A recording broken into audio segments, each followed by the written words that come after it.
Okay, I'm going to do this quick and short for this tutorial. If you want me to do more tutorials on how I make my sprite animations, get this video to at least 50 likes, alright? Okay, here we go. Alrighty then, so I'm going to make this simple, short, quick, done. Alright, so first you want to do is select the sprite of your choosing, which I'm going to be using Gohan Black as an example. Yo, now doesn't that look much better? Alright, here's the next step you gotta do, and it's pretty simple as well. Just like what I did with Gohan Black, you could just go into any of your gallery to select any blast you got. And now, it is time to do the fun part. Now, here's what I did for this effect.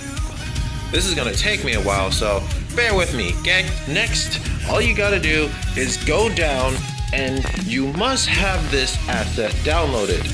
Dust Storm. This is what I use for Gohan Black's death. Now Dust Storm, yeah, it looks weird at first, but you gotta angle it right in the direction of the blast. Then you can decide what strength you used. Now, I used strength 11 for this one. Now, doesn't that look ugly? Don't worry, there is a solution for this. Here's a little example of the death I did. Now, how did I do this? Well, it's simple.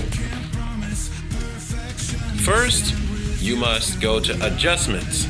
Then, you see these little blue dots here? It's basically like the key animation you do, except for effects. Now, if you look closely, I altered the contrast and saturation, gamma, lift, and hue to make Gohan Black look like he's getting eviscerated in pure darkness. That way, the death will look like it was straight out of a Dragon Ball fight, or getting obliterated by a beam. Now, here's the example. And just like that, you have a perfect anime death from a blast. This is a short tutorial, I hope it helps.